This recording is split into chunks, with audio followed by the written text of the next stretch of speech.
Que bom que nós estamos fazendo segundo o Senhor instruiu em nossos corações. Chegamos aqui louvando já ao Senhor, porque o fato de estarmos aqui, de termos, nos colocado nessa vontade do Senhor de congregar, que é uma vontade de Deus para as nossas vidas, Ele quer ver a sua igreja, a sua noiva adornada. E a igreja se adorna quando os irmãos se reúnem. Glória a Deus por isso. Então, nós já estamos nesse processo, já louvamos ao Senhor com cânticos, orações, com as primícias das nossas rendas, e agora nós vamos louvar ao Senhor, dando a Ele toda a nossa atenção, dando a Ele todo o nosso tempo, o nosso coração. Nada vai nos dispersar, nada vai tirar a nossa atenção, para que nós possamos entender em espírito aquilo que o Espírito de Deus vem ensinar à igreja. Graças a Deus por isso. E nós estamos estudando as doutrinas da graça de Deus, porque é pela graça e pelo conhecimento que nós não somos destruídos. Então, hoje mais um tema precioso, e Deus vai descortinar véus, Deus vai iluminar olhos e corações, e nós vamos crescer ainda mais. O nosso tema, livre-arbítrio. Você decide. Será? Deus vai nos falar. Deus vai nos revelar. Diz assim, nosso versículo tema, Isaías 46, 3. Ouvi-me, ó casa de Jacó, e todo o restante da casa de Israel. Vós, a quem desde o nascimento carrego e levo nos braços desde o ventre materno. Oh, palavra maravilhosa. O Senhor nos carrega, o Senhor nos tem nos braços, desde antes da fundação do mundo, desde o ventre materno. Que segurança, que coisa maravilhosa. Então, entenda que você está dentro de um plano perfeito do Senhor, bem elaborado, que não pode falhar. Isso alegra o seu coração? Amém, glória a Deus, graças a Deus. Então vamos falar com esse Deus. Pai amado, bendito, Senhor Jesus, Todo-Poderoso, nosso Deus vivo, ressuscitado, aquele que pode e fez todas as coisas. Obrigada, Jesus, por essa manhã bendita, por cada vida que o Senhor juntou neste lugar. Senhor, pelos que estão pela internet, por aqueles que ainda ouvirão essa palavra. Obrigada, Jesus, porque os teus propósitos e desígnios têm se cumprido em todas as vidas com as quais o Senhor quer falar. Por isso nós estamos aqui. Então, Senhor, usa a minha vida, usa todo o meu ser para fluir a tua palavra como rios que fluem desse altar. Usa minha vida, Senhor, com poder e glória, para falar aos teus filhinhos, a tua noiva, a tua congregação. E todos nós, já com a certeza de que o Senhor vai falar e instruir acerca deste tema tão importante, dizemos amém e amém. Amém. Dê um aplauso ao Senhor. Glória a Deus. Aleluia. Graças a Deus. Amados de Deus, povo eleito, aqueles que o Senhor carrega e leva nos braços desde o ventre materno, e que, por isso, não se perderão jamais. Aqueles que já sabem que uma vez salvos, salvos para sempre. Glória a Deus. A tradição diz acerca do livre-arbítrio: Deus te escolhe para a salvação se você aceitar, por sua própria vontade, o convite dele. Em outras palavras, você decide. Parece até tema de programa de televisão, né? você decide se você quer, né, ser salvo ou se você quer ir para o inferno. Você decide sobre o que vai viver na eternidade. Amados, isso é a doutrina do livre-arbítrio. A palavra de Deus diz que Deus te predestinou e te escolheu antes da fundação do mundo, conforme o propósito e a vontade dele. Essa é a doutrina divina. Isso é o que diz as Escrituras. Isso é o que diz a Bíblia Sagrada. Martinho Lutero disse assim, todos sabemos, né? Um reformador, um precursor de tudo que vivemos, que diz respeito à reforma, a uma mudança na vida cristã. Ele diz assim: se alguém atribui alguma parte da salvação, ainda que seja a mais insignificante, ao livre-arbítrio do homem, é porque não sabe nada a respeito da graça de Deus e não conhece a Jesus Cristo como realmente é devido. Olha que forte essa afirmação do nosso irmão Martinho Lutero. E é essa a nossa afirmação neste ministério. Aqui nós conhecemos a Deus, nós conhecemos a Jesus como é devido. Então, nós não aceitamos o livre-arbítrio. O livre-arbítrio é uma falsidade doutrinária. E nós vamos conferir isso agora. Vamos, bem didaticamente, ver o ponto 1, que diz: porque não devemos acreditar no livre-arbítrio do homem. Por quê? Vamos saber.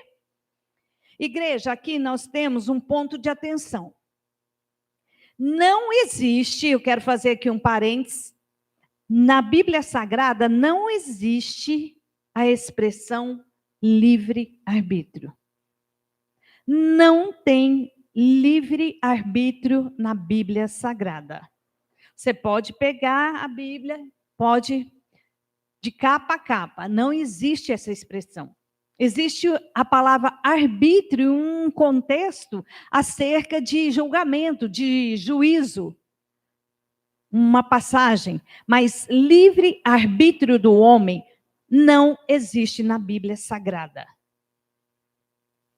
Então, eu vou ser bem incisiva, até cirúrgica, para que você entenda com clareza o que é, na verdade, o livre-arbítrio.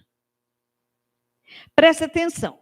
Você sabe onde começou o livre-arbítrio? No coração de Lúcifer. Livre-arbítrio é do diabo. Livre-arbítrio é um sentimento de soberania daquele que não pode e jamais será soberano. E aqui, nesse texto de Isaías, a gente tem uma passagem falando da queda daquele que, na vida de um eleito, se levanta para cair. A saber, Satanás, o diabo, o banido do céu. É isso que ele é. Isaías 14, de 12 a 13, diz assim. O 12 diz: como caíste do céu, ó estrela da manhã, filho da alva, como foste lançado por terra, tu que debilitavas as nações? Agora você entende. Um anjo, estrela da alva, um anjo específico, quem era? Lúcifer, que se transforma em Satanás. Foi criado como um anjo bom, um anjo que debilitava as nações. Olha o poder, né? A grandiosidade desse anjo. O 13 diz: Tu dizias no teu coração, presta atenção aí. Eu subirei ao céu, acima das estrelas de Deus, exaltarei o meu trono, e no monte da congregação me assentarei, nas extremidades do norte. Olha só o que o livre-arbítrio traz no coração do homem. Veja que o que surge nesse coração é o eu faço, eu vou, eu quero, eu vou aonde eu quero, eu faço como eu quero, eu. Isso é o livre-arbítrio. Isso começou com Lúcifer. Portanto, é diabólico. O 14. Subirei acima das mais altas nuvens e serei semelhante ao Altíssimo. Ai, ai, ai. Agora a coisa complicou. Agora a coisa piorou. Quer dizer que se eu posso decidir se eu vou para o céu ou para o inferno, eu me faço semelhante a Deus. Se eu escolho onde eu vou passar a eternidade, eu estou sendo Deus. A igreja está entendendo? O quão diabólico é isso? Vamos conferir com alguns versículos. Efésios 2:1. Ele vos deu vida, estando vós mortos nos vossos delitos e pecados. Você já pensou como é que estávamos antes de Jesus chegar à nossa vida? Nós sabemos, já estudamos isso aqui. Estávamos mortos em delitos e pecados. Quem nos deu vida, igreja? Jesus. Agora você sabe. Agora você é salvo. Você não anda mais em pecados e delitos. Mas no passado, você andou. E eu também. Efésios 2:2. Nos quais andastes outrora, segundo o curso deste mundo, segundo o príncipe da potestade do ar, do espírito que agora atua nos filhos da desobediência. Não atua mais na vida dos filhos de Deus, aqueles que confessaram a Jesus como Senhor e Salvador. Atua nos filhos da desobediência. Nós andávamos segundo o curso deste mundo, segundo o príncipe da potestade do ar, que é um espírito que agora atua lá, nos filhos dele, nos filhos da desobediência.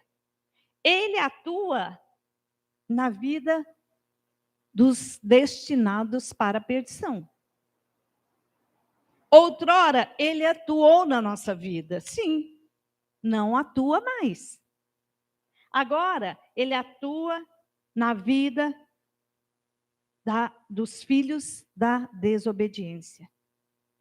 É importante, isso tem que ficar muito firme, muito forte aí no seu coração. Quem são esses filhos da desobediência?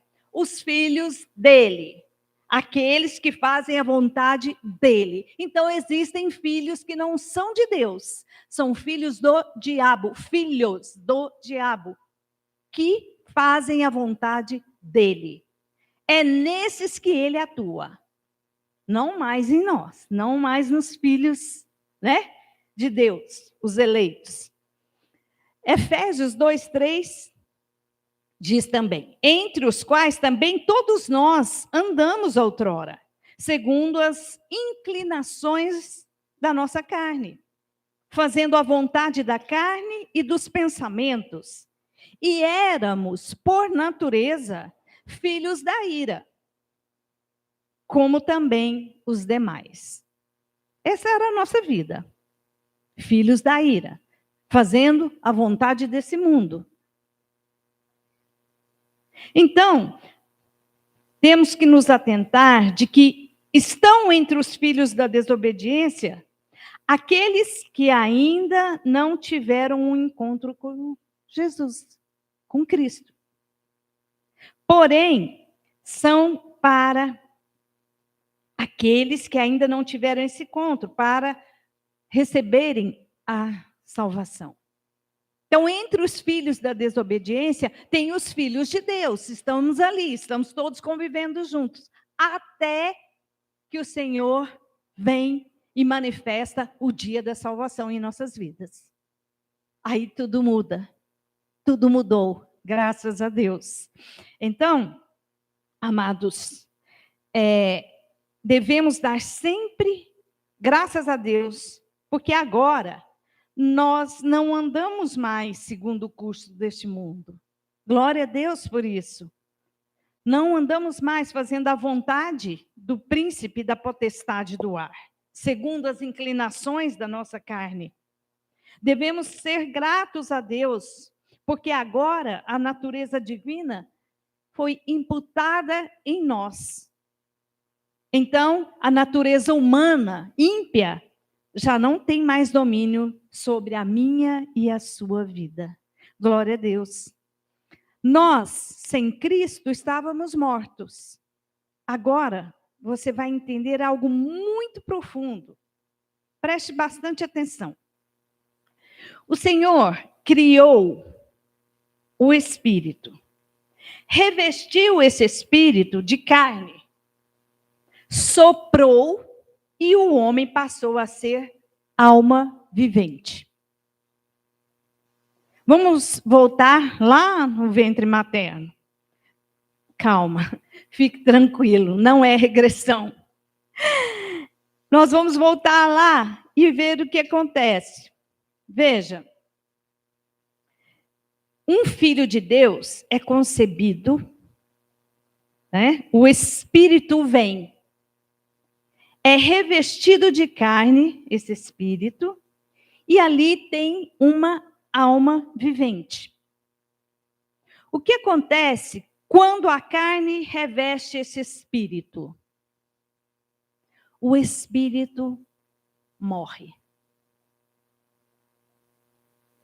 Ele fica como que adormecido.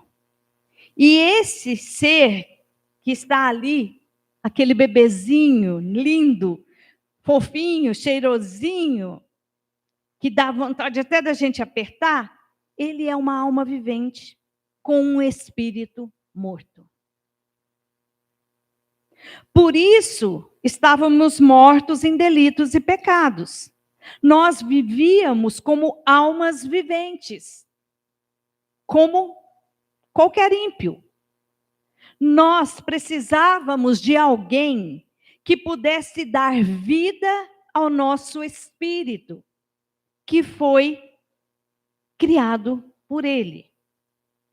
E Ele pode e deu vida ao nosso espírito quando o pecado nos matou.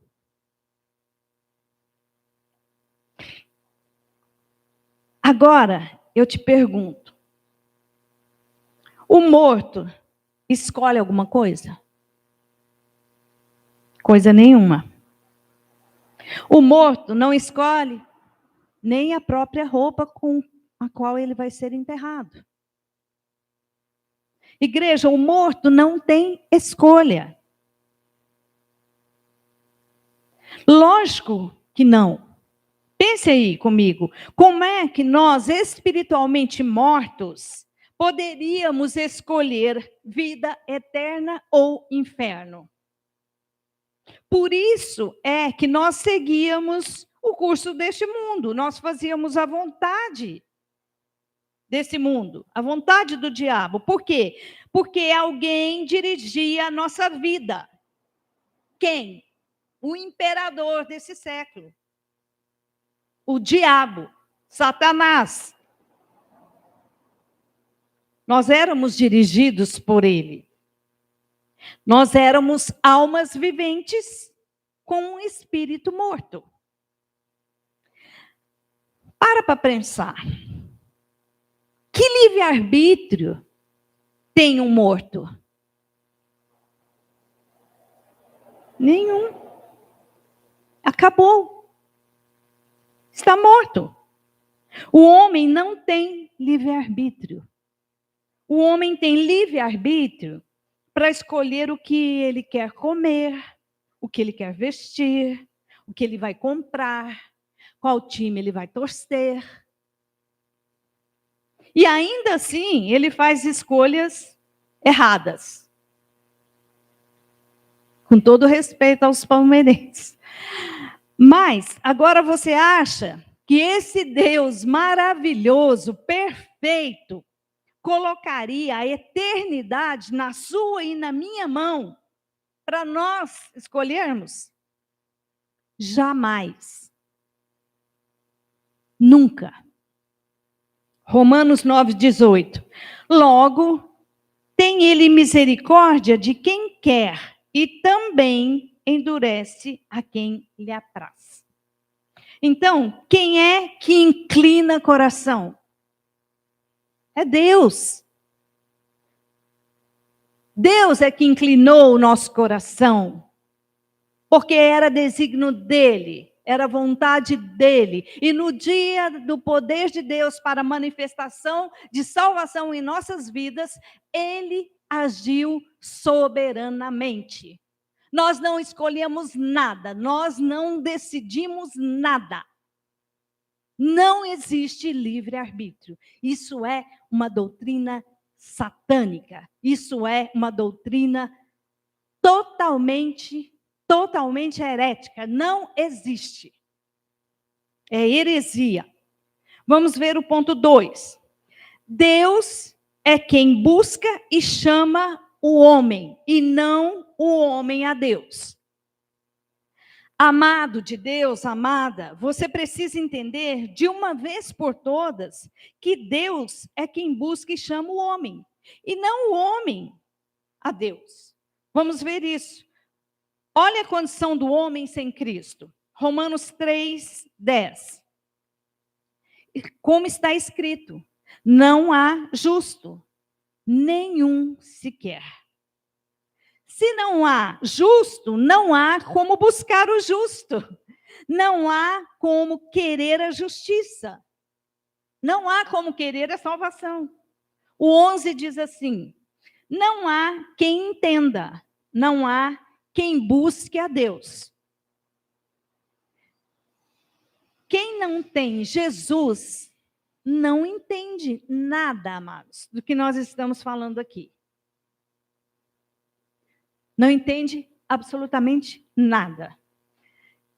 O 12 diz: todos se extraviaram, a uma se fizeram inúteis. Não há quem faça o bem, não há um sequer. Veja, uma pessoa sem Cristo, diante de Deus, é um inútil. Uma pessoa que está morta espiritualmente é inútil. Não fique bravo, não é a pastora que está dizendo, é a palavra de Deus que está dizendo. Um homem sem Cristo é um inútil. Não há quem faça o bem estando nessa condição. Sequer conhece a Deus, como é que vai fazer o bem? Faz aí caridade, algumas coisas para aplacar a consciência e para obter algum resultado. Mas bem mesmo, fazer o bem, só faz quem tem Deus no coração. Porque esse faz desinteressadamente. Esse faz porque se sente bem. Faz porque quer ajudar. Porque vê a dor do outro. Porque tem compaixão pelo outro. Esse sim faz o bem. Olha isso, igreja. João 15:16 está dizendo: não fostes vós que me escolhestes a mim. Pelo contrário, eu vos escolhi a vós outros, e vos designei para que vades e deis fruto, e o vosso fruto permaneça. Não há escolha do homem. Amados, guardem este texto, é maravilhoso. Ezequiel 34, 15, 16, parte A.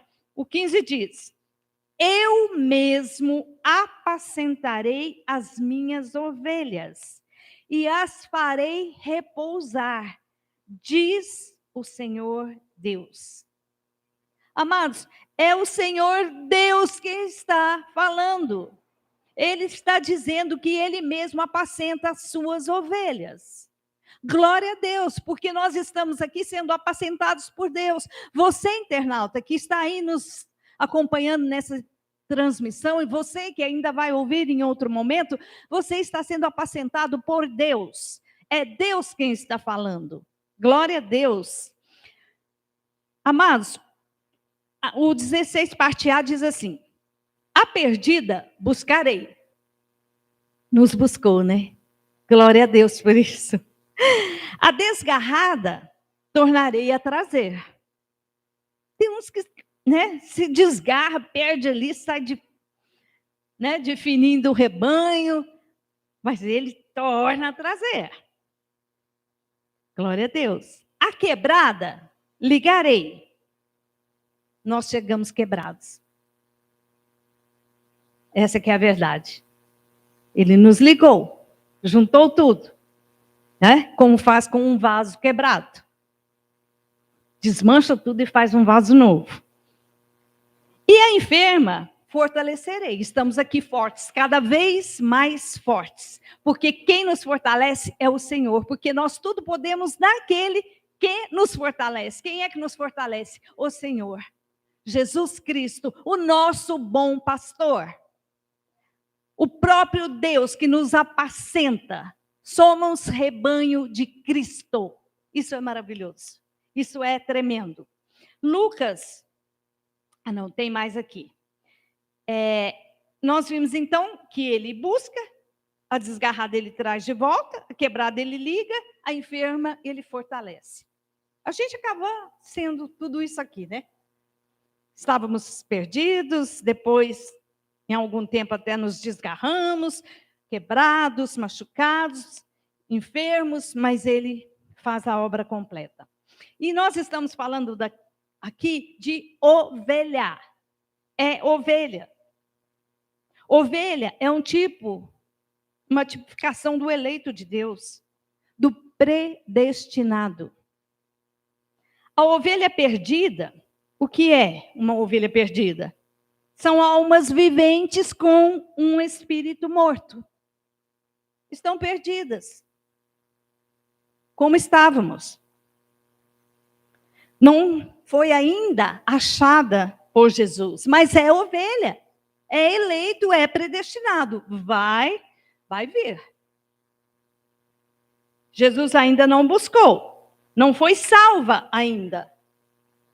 Com a manifestação ali da salvação naquela vida. Mas é uma ovelha, está perdida. E quem é que busca? O próprio Deus. O pastor das ovelhas. Lucas 15, 1 e o 4 diz: 1. Aproximavam-se de Jesus todos os publicanos e pecadores para o ouvir. Aproximavam-se de quem, igreja? De Jesus. Por qual motivo essa gente toda aí se aproximava de Jesus? Para o ouvir. Glória a Deus, assim como nós estamos aqui aproximados por Ele, você nos assistindo, nos acompanhando, estamos todos aproximados por Jesus para o ouvir. Nós estamos ouvindo Deus falar. Nós estamos ouvindo a voz do bom pastor. Glória a Deus. O 4 diz assim: qual dentre vós é o homem que, possuindo 100 ovelhas e perdendo uma delas, não deixa no deserto as 99 e vai em busca da que se perdeu, até encontrá-la? Impressionante ou não esse amor?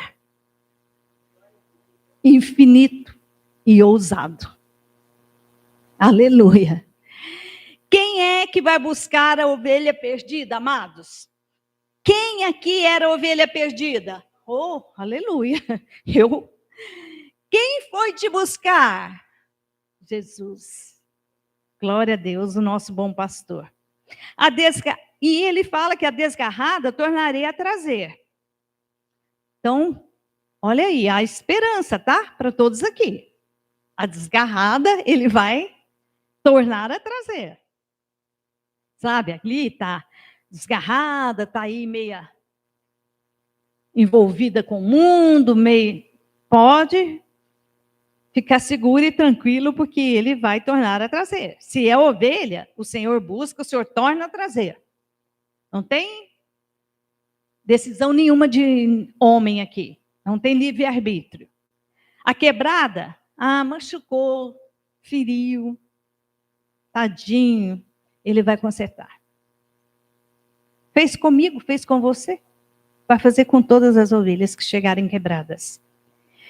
Ele vai curar, vai ligar. E a enferma, ele vai fortalecer. Ele vai curar e depois ele vai fortalecer, como nós. Ele nos curou, ele nos ligou, ele nos tratou e ele agora nos fortalece dia a dia.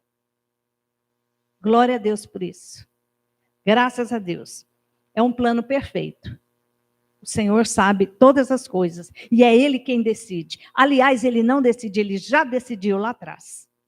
Antes da fundação do mundo, quando escolheu, elegeu os nossos espíritos, predestinou para Ele, em amor. Ninguém muda isso. Nenhuma doutrina, nenhuma denominação, nenhum homem, ninguém muda. Porque a palavra de Deus é imutável. Filipenses 1,6 diz: estou plenamente certo de que aquele que começou boa obra em vós há de completá-la até ao dia de Cristo Jesus. Glória a Deus. Quem começou essa obra? Foi Ele, foi o nosso Deus. Cadê o livre-arbítrio? Não tem. Ele começou a obra, Ele mantém a obra e Ele completa a obra até o dia de Cristo. Romanos 9,14.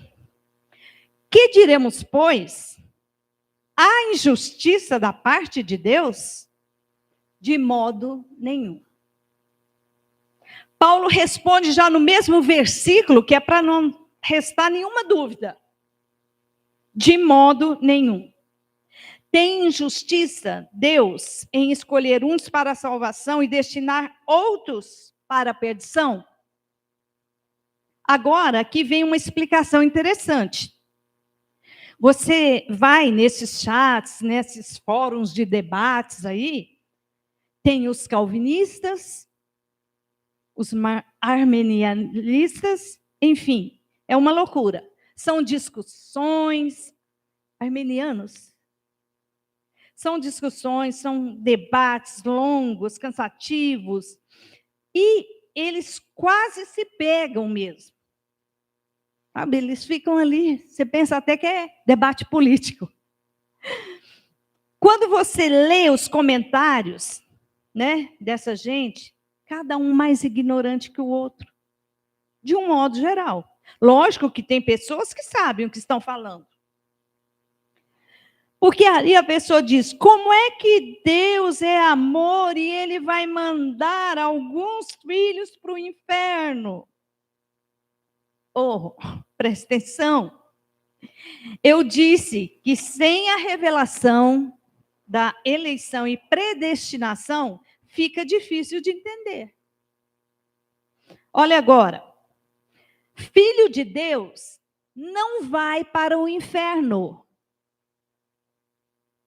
É que sem a revelação das duas sementes, fica complicado de entender mesmo. Predestinação só tem sentido se você tiver a revelação de que existe duas sementes sobre a terra. Isso será tema de outro estudo. Filhos de Deus e filhos do diabo. Nós vamos estudar sobre isso.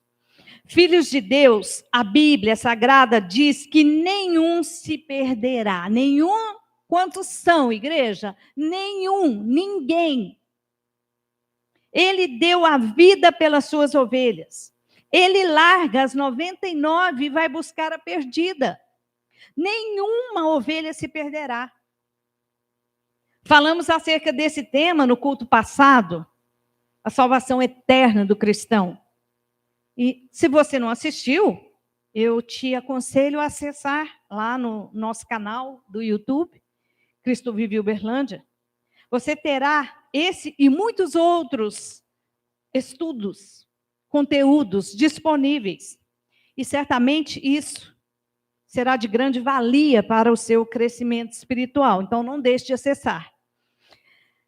Então, fica aí esse povo sem conhecimento falando, mas é injustiça. Deus seria injusto de mandar alguns filhos para o inferno. Ora, é lógico que Deus seria injusto de mandar alguns filhos para o inferno.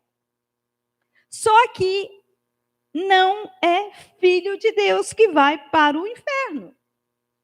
Se Deus mandasse filhos dele para o inferno, realmente ele seria injusto.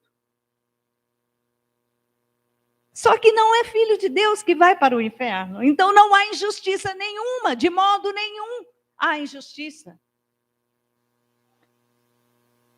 O filho de Deus não vai para o inferno, é o filho do diabo que vai para o inferno. Aquele que não tem parte com Deus, aquele que foi destinado para o inferno, porque é semente da perdição. Esse vai para o inferno. Então não há injustiça nenhuma da parte de Deus, porque ele jamais mandaria um filho seu para o inferno. Pois se ele nos tirou de lá, ele nos transportou de lá, das trevas, para o reino do amor, o reino de luz de seu filho. Agora ele nos mandar, que Deus seria esse?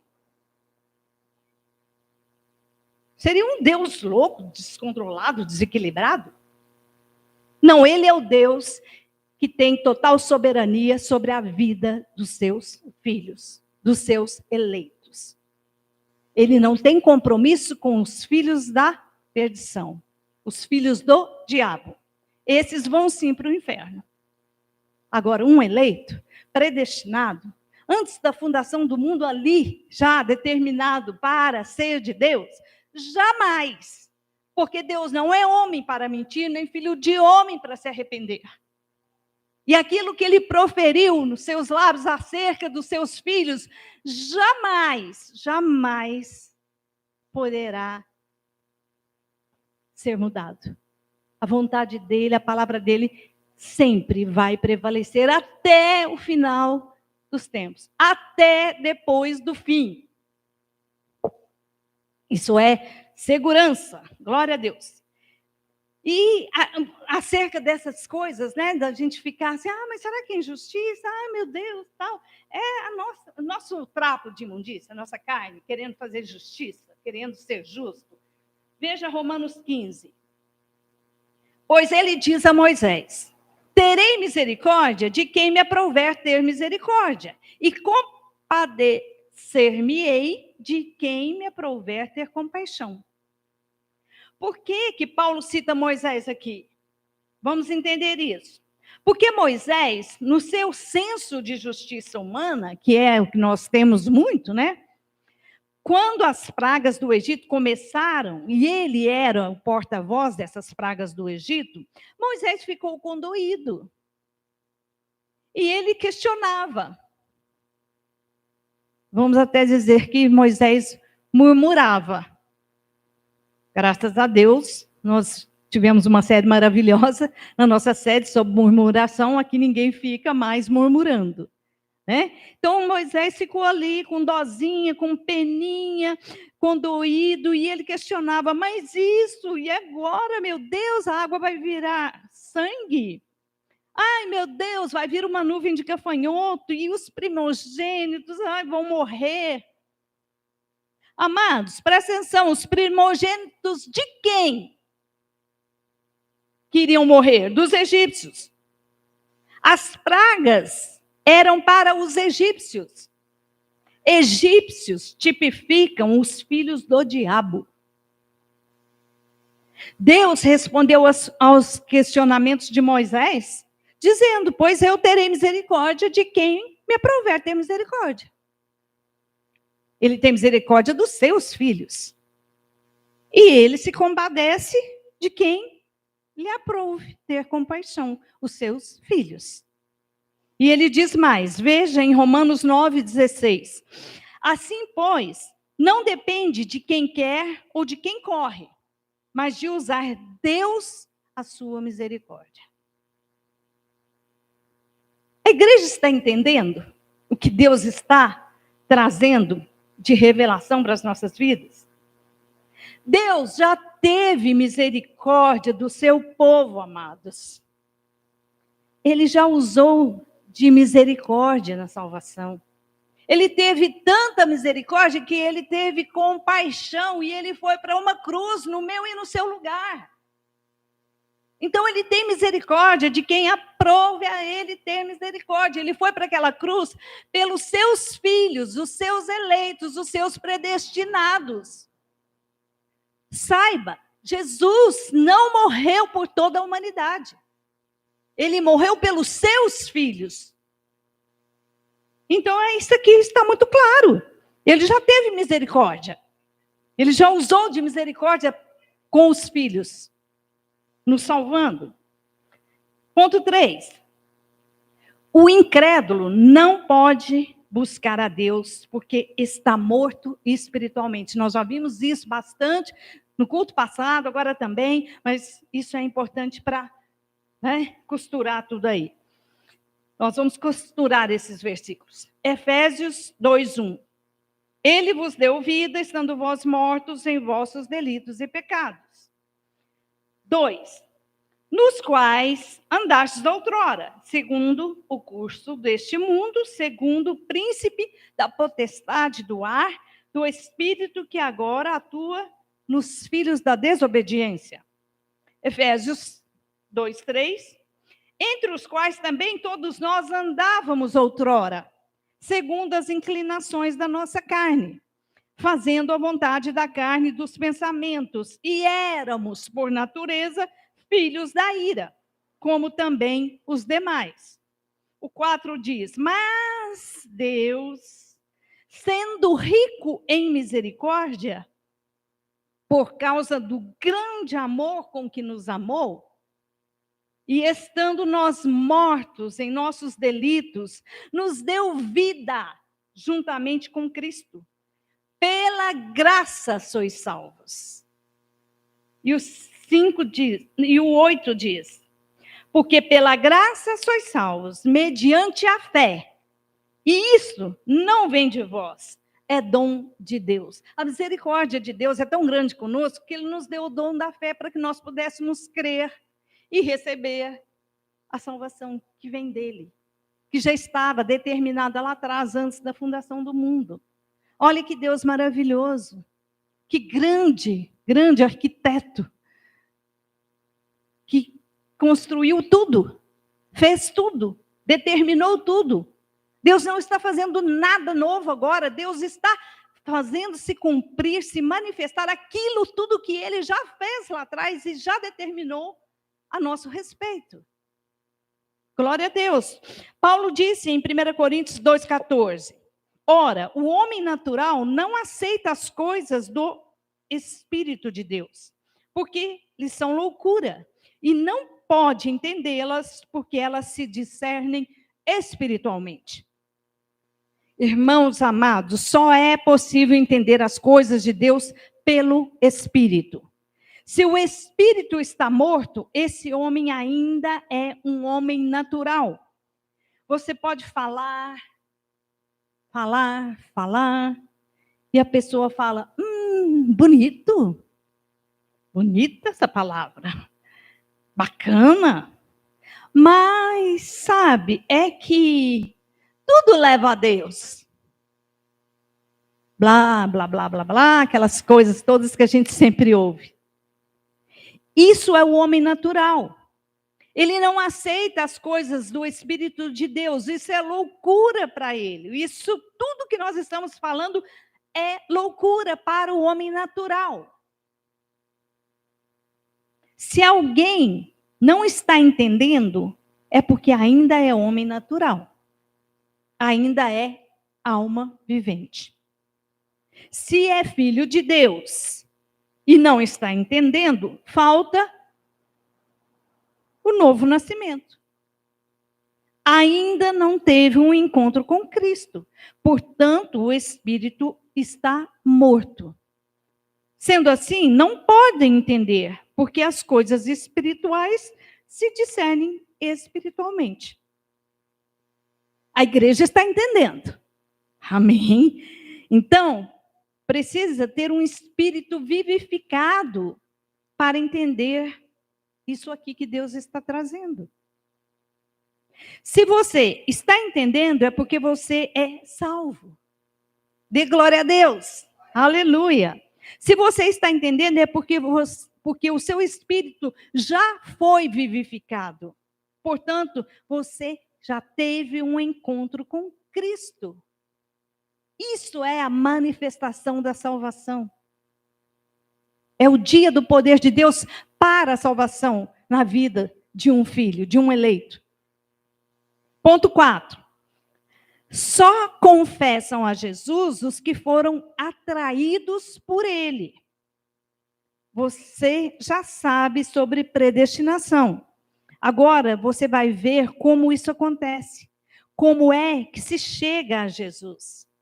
Ele tem que atrair. Ele tem que puxar, sabe? Arrastar como um imã. Vamos conferir. João 6,34. Ninguém pode vir a mim se o Pai que me enviou não o trouxer. E eu o ressuscitarei no último dia. Ninguém pode ir a Jesus se o Pai, na manifestação de Criador dos nossos espíritos, antes da fundação do mundo, ninguém pode ir se o Pai não o trouxer. Eu pergunto, quem é que traz para Jesus? O Pai. Não é a pessoa que vai para Jesus. Ela é trazida. Só para você saber, no original, aqui a palavra, trouxer é arrastar. Alguns vêm arrastados mesmo. Eu fui. Eu bati o pé, não vou. Crente, eu? Ai, Deus me livre. Me livrou mesmo do mundo. E me trouxe para ser crente, para pregar na fila do supermercado, no ônibus, no clube. Graças a Deus. Então, se a pessoa está morta espiritualmente, alguém tem que arrastar o morto até Jesus. Quem fez isso? O Senhor. Deus, o próprio Deus nos arrastou. Tiago 1,18. Pois segundo o seu querer, ele nos gerou pela palavra da verdade, para que fôssemos como que primícias das suas criaturas. O querer é dele. Não é seu, não é meu. Então, nós nascemos de novo pela palavra da verdade, segundo o querer de Deus, para que fôssemos primícias das suas criaturas. Agora você entende. Primícias são os primeiros. Ou seja, nós viemos antes de tudo ser criado. O nosso espírito veio antes de tudo ser criado. Diga, eu sou primícia de Deus. Glória a Deus. Que maravilha que é isso. 1 Coríntios 12:3. Por isso, vos faço compreender que ninguém que fala pelo Espírito de Deus afirma anátema Jesus. Por outro lado, ninguém pode dizer Senhor Jesus, senão pelo Espírito Santo. Olha a revelação. Ninguém que fala pelo Espírito, o Espírito vivificado, diz anátema Jesus. Ao mesmo tempo, ninguém pode dizer Senhor Jesus E não é dizer de falar, é confessar Jesus como seu Senhor, senão pelo Espírito Santo. Qual é a revelação aqui? Que quando alguém tem um encontro com Cristo, antes da pessoa confessar e o receber como Senhor e Salvador, o Espírito já foi vivificado. Preste atenção no processo. Ouviu a palavra, a fé vem pelo ouvir, veio a fé, que fé? A fé é dom de Deus. A fé entrou onde? No Espírito. Glória a Deus. Nisso, amados, o primeiro dom do Espírito Santo manifestado em nossa vida é o dom da fé. Isso significa que quando você crê em Jesus, o Espírito Santo já está na sua vida, para você crer na palavra que você vai ouvir. Porque é assim que vem, é pela pregação da palavra, é assim que vem a fé em ouvir a pregação. Então, você só ouve, crê e recebe, porque você já está com o Espírito vivificado. É um processo lindo de Deus. É maravilhoso. Então, o Espírito Santo vem na sua vida, porque você já é eleito, predestinado para a salvação. Aí você vai ouvir a respeito de salvação e ela vai se manifestar na sua vida.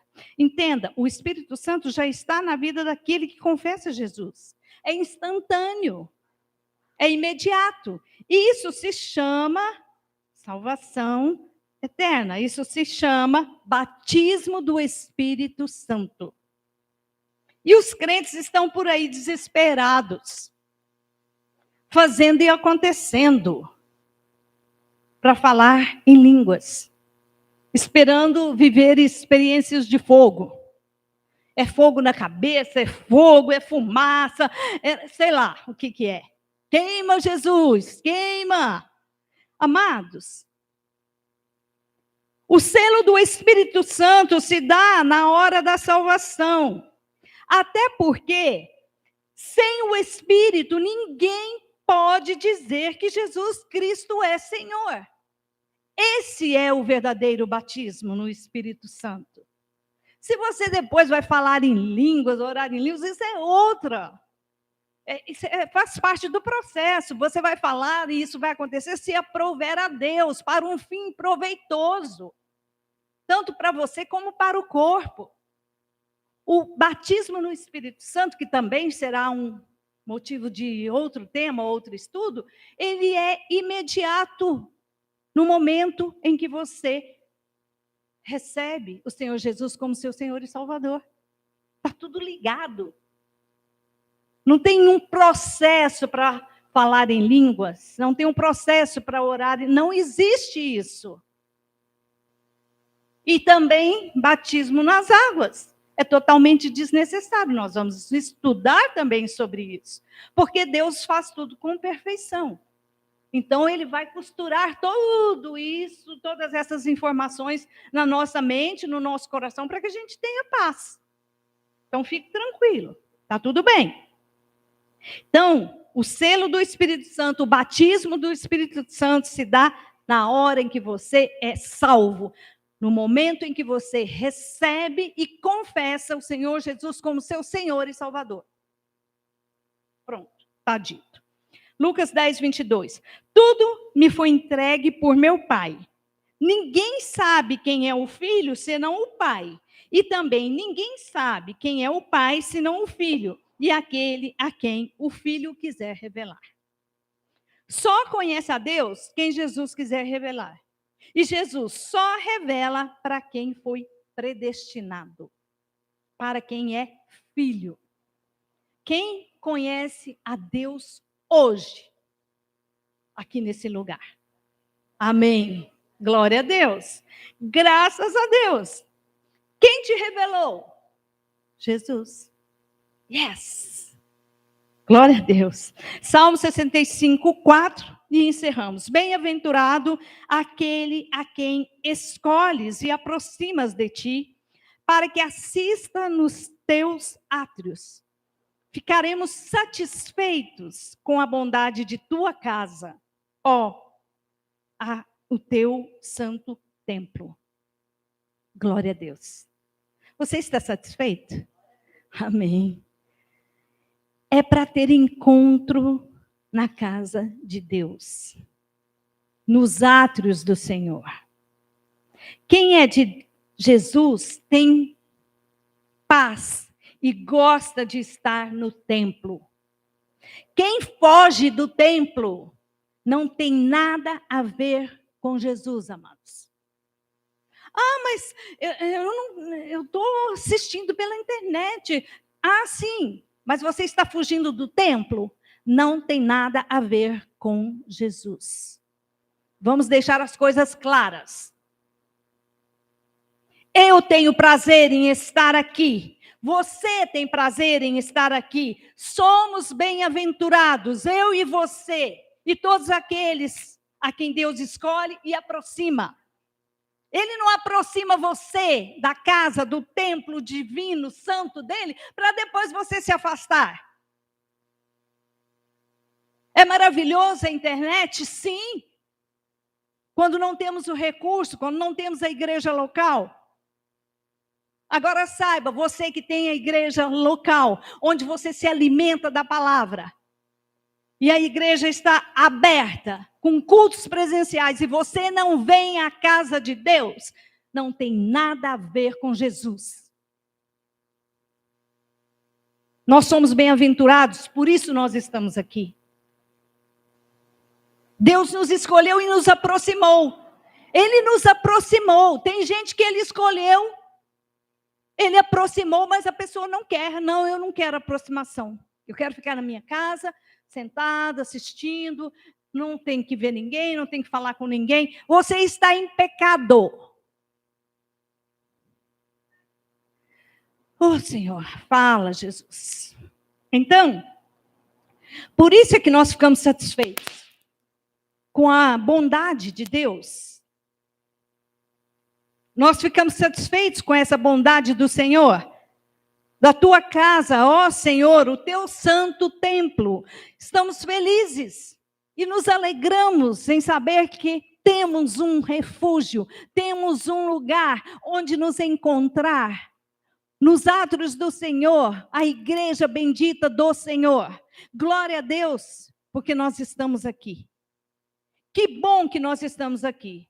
Saiba, você está no melhor lugar que você poderia estar. Você está nos átrios do Senhor. Ele te atraiu. E os bem-aventurados digam amém, amém, amém. Dê um aplauso ao Senhor. Aleluia. Somos bem-aventurados, felizes estamos aqui porque fomos atraídos por Deus. Graças a Deus, nada nos separa desse amor e nada nos tira esse prazer e essa alegria de estar na casa de Deus. Se você se contenta com menos, amém, siga.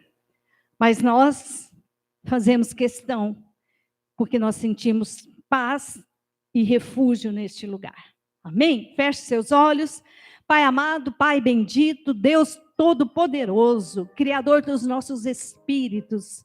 Ó Senhor, consumador da nossa fé. Jesus, obrigada pela tua palavra exposta, Senhor, por tudo que o Senhor ensinou aos teus filhinhos, Senhor. Por tudo, Senhor, que foi dito, tudo que foi manifestado como semente nesses corações de terra boa, Senhor. Obrigada, Jesus, pelos que aqui estão, os bem-aventurados, os felizes, os gratos que foram atraídos por Ti, Senhor.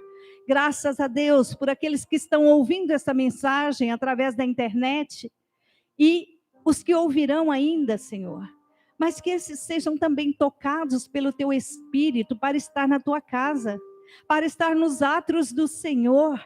Porque somos a família de Deus, somos família bendita do Senhor nesta terra. E as famílias se reúnem, Deus tem prazer nisso. Por isso nós temos prazer em estar nos teus átrios. Por isso nós desfrutamos da tua bondade em congregação. Obrigada, Jesus, por esse entendimento. Obrigada, Jesus, por tudo que o Senhor falou. Obrigada, Jesus, pela semana vitoriosa, bendita que o Senhor já determinou sobre as nossas vidas.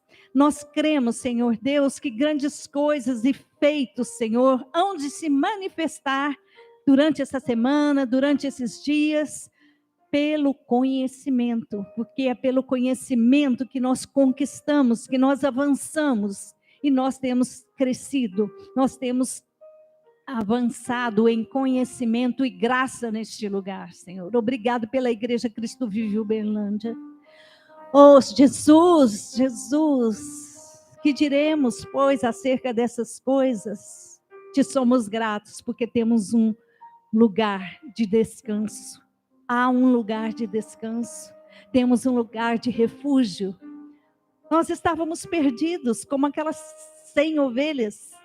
No meio das 100, nós nos perdemos e o Senhor nos atraiu e nos arrastou e nos trouxe e disse: aqui, aqui é o pasto, é aqui o meu rebanho, é aqui que vai se reunir.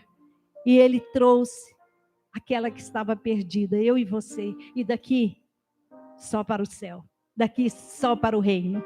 Graças a Deus, obrigada, Jesus, obrigada, Pai.